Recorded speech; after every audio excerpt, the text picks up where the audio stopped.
Hər birinizi salamlayıram. Bu günlərin biz sizinlə mövcud quruluşa qarşı çıxışlar və eyni zamanda Milli Demokratik Hərəkat haqqında danışacağıq. Qeyd eləmişik ki, burada fəhlələrin vəziyyəti. Gəlin görək 20-ci əsrin əvvəllərində fəhlələrin vəziyyəti necə idi? Ümumiyyətcə deyirik ki, sənaye müəssisələrində işləyən fəhlələrin vəziyyəti çox acınacaqlı idi. Məsələn, mənzil şəraitləri yox idi, iş saatları 14-16 saat təşkil edirdi, əmək haqqıları da həddindən artıq az idi. Əsasən də deyirik yeniyetmələrin və uşaqların əməyindən geniş istifadə olunurdu. Və nəhayətdə nə baş verir? Deyirik artıq 1900-1903-cü illərdəki dünya iqtisadi böhranı baş verdi, müəssisələrin sayı azalır, müəssisələr bağlanır və fəhlələr başlayır işsizləşməyə.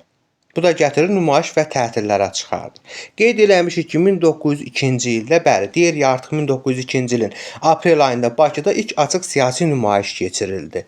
Bundan sonra 1903-cü ilin yayında nə oldu? İlk böyük ümumi tətil keçirildi. Biz keçmişdik də sizlə Bakıda tütün fabrikində 1895-ci ildə ilk mütəşəkkil tətilin keçirilməsi. O sırf tütün fabrikində olan bir tətil idi. Amma artıq 1903-cü ildəki Bibi Heybətdə başlayır tətil. O artıq deyirik ilk böyük ümumi tətildir. Çünki nə baş verdi? Bütün sənaye sahələrini əhatə elədi. Yəni tam olaraq Bakını əhatə edir. Bakıda olan bütün fəhlələri əhatə eləyir. Amma 1895-ci ildə olan təkcə tütün fabrikini əhatə eləmişdi. Ona görə deyirik ki, 1903-cü ildə olan ilk böyük ümumi tətilin digər tətillərdən fərqi oydu ki, bütün sənaye sahələrində işləyən fəhlələri və eyni zamanda bütün Bakını əhatə eləyirdi. Nə baş verdi?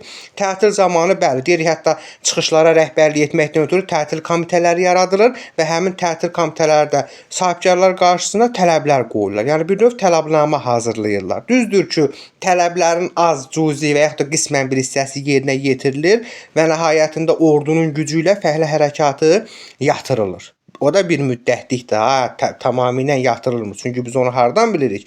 1904-cü il yazmışıq bura, dekabr tətili. Bəli, 1904-cü ilin dekabr ayının 13-də Balaxanı neft məətənlərində dekabr tətili başlayır və yaxın bir müddətdə bütün Bakını əhatə edir. Yəni ümumi tətil xarakteri alır da bütün Bakının fəhlələrini əhatə edir. Tətilçilər nə etdilər? Deyirik əsasən iqtisadi və siyasi tələblər irəli sürürdülər. Və nəhayətində dekabr ayının 30-da neft sənayeçiləri ilə fəhlələr arasında Mazut Konstitusiyası adlanan müştərək müqavilə imzalandı. Qeyd edirəm ki, Mazut Konstitusiyası. Gəlin görək Mazut Konstitusiyasının şərtləri nə idi? Heç nə, iş saatları azaldılır. Əvvəllər dedik 14-16 saat işləyirdilər. Artıq 9 saat işləməyə başlayırlar. Eyni zamanda əmək haqqıları artırılır. Həftənin bir günü, yəni bazar günü istirahət eləyə bilərdilər və eyni zamanda ildə bir aylıq məzuniyyətə çıxa bilərdilər. Bu Mazut Konstitusiyasının şərtləridir. Düzdür ki, Mazut Konstitusiyası sırf neft sənayesində işləyən fəhlələrə aid idi. Ona görə digər sənayede işləyən fəhlələr tətillərini davam elətdirirlər ta ki 1905-ci ilə qədər. Və 1905-ci ildə Mazut Konstitusiyasına oxşar bir müştərək müqavilə ilə onların da işləri nizama salınır.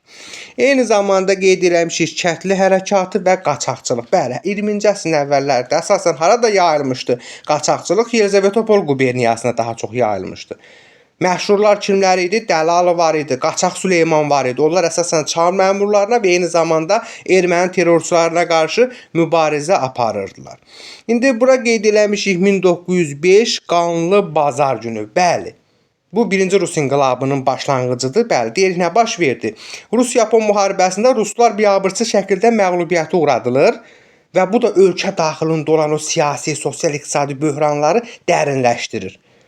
Və nəyə gətirib çıxardır? Rusiyada ilk Rus inqilabını, yəni burjua demokratik inqilabının yaranması gətirib çıxardır həmin bax bu Rus-Yapon müharibəsində məğlubiyyət.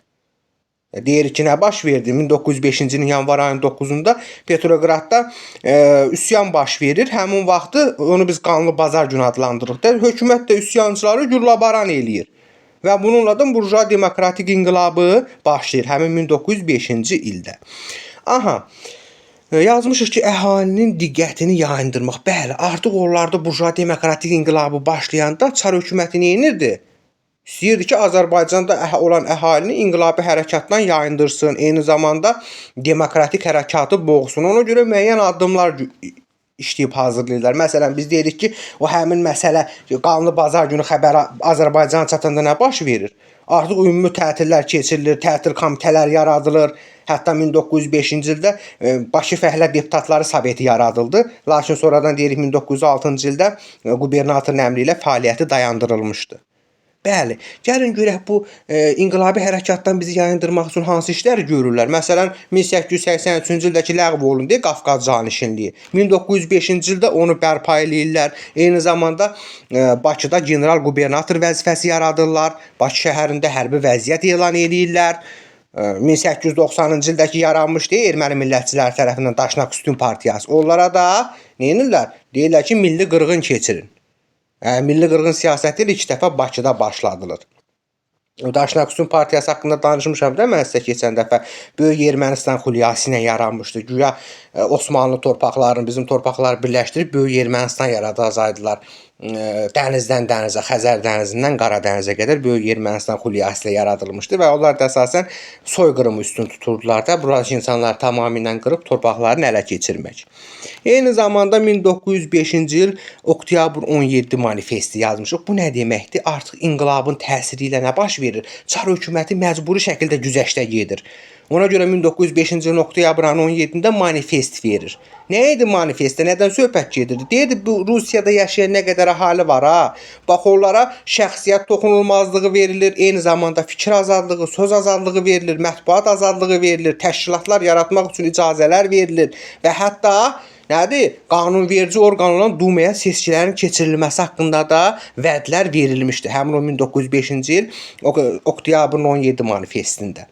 Bundan başqa milli qırğın siyasəti yazmışıq. Bəli, milli qırğın siyasəti yenə də deyirəm, qanlı bazar günü hadisəsindən sonra inqilabi hərəkat başladı. Burja demokratik inqilabı bizim fikrimizi oradan yayındırmaqdan ötürü həmin milli qırğın siyasətini həyata keçirirlər və milli qırğın siyasətdə Bakıda başlayır. Kimə tapşırmışdılar həmin planın reallaşdırılmasını?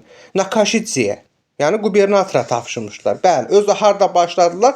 Axı dedik ki, Bakı çox millətli şəhər idi. Erməni, Alman, Gürcü, Azərbaycanlı bütün millətlərdən var idi. Ona görə də milli zəmində orada başlatmaq daha məqsəd uyğun idi onlar üçün. 1905-ci ilin əvvəllərində başladılar, fevral ayında Bakıda. Deyir ki, bir neçə Azərbaycanlı milli zəmində öldürürlər. Hətta fevral ayının 6-sından 9-una qədər həmin bax bu qırğınlar davam elətdirilir. Hətta biz dedik, inqilabi hərəkatdan yayındırmaqdan ötürü bayaq sizə şərtləri deyəndə dedim, axı Qafqaz canişinliyi də bərpa edildi. Bax, bu dövrdə bərpa olunur. 1905-ci ilin fevralında bərpa olunur həmin Qafqaz canişinliyi. Bakıda milli qırğın keçirilən zaman. Düzdür ki, Bakıda uğur qazana bilmirlər. Çünki Bakı qoçuları var idi. Onlar imkan vermir ermənilərə. Və ona görə də istiqaməti dəyişirlər hara? İrəvandır, Zəngəzurdur, Naxçıvandır. Gedirlər o ərazilərdə başlayırlar milli qırğına. Hətta biz deyirik Naxçıvanın Cəhri kəndində nə edilər? Bir ailənin tamamilə məhv edildilər. Bu da onların elə o soyqırım törətmələrinə bariz nümunələrindən biridir. Eyni zamanda Şuşa faciəsi yazmışıq. Nədir bu Şuşa faciəsi? Bəli, deyirik 1905-ci ildə Şuşada nə baş verir? Rus qarnizonlarına arxalanan həmin o ermənilər Cənubi Azərbaycandan gəlmiş 17 dənə fəhləni öldürürlər. Qətlə yetirirlər. Amma düzdür ki, onlar orada uğur qazana bilmir. Hətta deyirik sonda əllərində ağ bayraq, İncil götürüb gəlirlər. Yuxarı Gövhər ağa məscidinin qarşısında üzr istəyirlər Şuşalılardan. Bir il hardasa nisbi sabitliyir. Lakin məğlub olublar axı bunlar. Onun əvəzini çıxmaqdan ötürü 1906-cı ildə təzdən başlayırlar Şuşalılarla mübarizəyə. Pul verirlər Rus Qazax dəstələrinə. Bəli, və başlayırlar ikinci dəfə Şuşada qırğınlar törətməyə. Hətta Qafqaz canişinliyi ordu göndərir Şuşaya ki, get məsələni həll elə. O da gəlir qəşəng həll edir. Başlayır Şuşadakı o müsəlman əhalilərin məhlələrini top atəşinə tutur. Şuşa faciəsi törədilir. Buna baxmayaraq yenə də Şuşanın ələ keçirilməsi planı baş tutmur. Yəni ermənilər məğlub olur. Hətta biz Sultan bəy Sultanovun şücaətindən danışırıq həmişə. Həmin o Şuşa hadisələrində çox şücaət göstərir. Rus Qazax qüvvələrini məğlubiyyətə uğradıb Şuşadan qovub çıxardır. Bəli, belə bir vaxtı artıq Qafqaz canişinin təşəbbüsü ilə deyirik 1906-cı ilin fevral ayında Tbilisdə sülh konfransı çağırılır. Bəli, orada Ağayev idi, Topçubaşov idi. Nə deyirlər? Deyirlər, bu Daşnak Sütun Partiyası bizə qarşı milli qırğın törədir, terrorçuluq aparır. Bunları ifşa edirlər. Düzdür ki, bu sülh konfransında bir xeyri olmur. Çünki 1906-cı ildə təzədən yenə həmin o konfransdan sonra başlayırlar bir müddət Ara verən sonra yenə başlayırlar qırğınlara. İrəvanda, Zəngəzurda, Qarabağda yenə qırğınlar törədilər. Lakin bunların qarşısı kimlər tərəfindən alınır? Difai partiyası tərəfindən alınır. Ağayevin təşəbbüsü ilə Difai partiyası var idi də. Biz dedik ki, onların təşəbbüsü ilə həmin bu erməni qırğınların qarşısı alındı. İndi gəlin danışaq Rusiyada bu olan müsəlman qurultayları yazmışıq ki, 1905-ci il 1-ci qurultay. Bəli, Rusiya müsəlmanların 1-ci qurultayı 1905-ci ildə çağırılır. Harda? Nijni Novgorod şəhərində keçirilir. Düzdür ki, gizli şəkildə keçirilir. Hətta biz dedik bizlərdən kim var idi orada? Əlmardan bəy Topçubaşov var idi ki, o sədr müavini keçirmişdi. Həmin o Rusiya müsəlmanlarının 1-ci qurultayında nə baş verir? Rusiya Müsəlman İttifaqı təşkilatı yaradılır. Məqsəd nə idi? 3 dənə M. Yəni mədəniyyət təhsili artırmaq idi, millətlərə bərabər hüquqlar vermək idi, eyni zamanda müsəlmanların fəaliyyətlərini birləşdirmək idi. Yəni Rusiya müsəlmanlarının 1-ci qurultayında bu 3 dənə məsələ irəli qoyulur, eyni zamanda Rusiya Müsəlman İttifaqı təşkilatı yaradıldı. 1906 ikinci qurultay yazmışıq. Bəli ki, Rusiya müsəlmanlarının ikinci qurultay 1906-cı ilin yanvar ayında Peterburqda keçirilir. Nə idi bu? Rusiya Müsəlman İttifaqı təşkilatı var idi, birinci qurultayda yaradılan. Onun nizamnaməsi və proqramı qəbul olunur. Və eyni zamanda deyir ki, Rusiyada yaşayan nə qədər türklər varsa, Rus imperiyasına qarşı vahid cəbhədə birləşilməlidir. Eyni zamanda 1906-cı ildə, yəni bu ikinci qurultay 1906-nın yanvarıdır, üçüncü qurultay 1906-nın avqustudur. Nijni Novgorodda Rusiya müsəlmanlarının üçüncü qurultayı keçirilir. Bəli, deyir ki, Rusiya Müsəlman İttifaqı Təşkilatının mərkəzi komitəsi yaradılır. Eyni zamanda həmin o komitə Bakıda daimi fəaliyyət göstərilməsi qərarı alınır. Bu kimi məsələlərdə üçüncü qurultayda öz əksini tapmışdır. Dumalara seçkilər yazmışıq. Bəli, artıq inqilab başlayıb axı. Məcburdur ki, güzəştə getsin. Ona görə qanunverici orqanları var idi, yəni parlament kimi. Dövlət dumaları. 1905-ci ilin dekabrında Çar fərman verir ki, dövlət dumalarına nə olsun? Seçkilər keçirilsin. Bəli, 1-ci duma yazmışıq ki, 1906-cı ildə. Aprel ayında fəaliyyətə başlayır. Düzdür ki, bizdə may ayında seçkilər keçirilir. Bizdən bir xeyli deputatlar getmişdir ora. Məsələn, Əlmərdan bəy Topçubaşov var idi, Ziyadxanlı var idi, Haqverdiyev var idi, Əsədullah bəy Muradxanov var idi, hətta İrəvan quberniyasından Ağaxan İrəvanski var idi. Bunlar həmin şeydə deputat seçilmişdilər. 1-ci dumanın deputatları idi.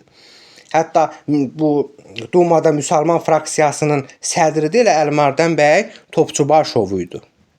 Bəli, bunlar düzdür ki, narazılığa səbəb olur. Yəni bir növ Çarın istədiyi nəticəni vermir. Çünki biz dedik Ziyadxanlı neynədir? Orada çıxdı, çıxış elədi, müstəmləkə siyasətini pislədi, rusların erməni vandalizmini ifşa elədi.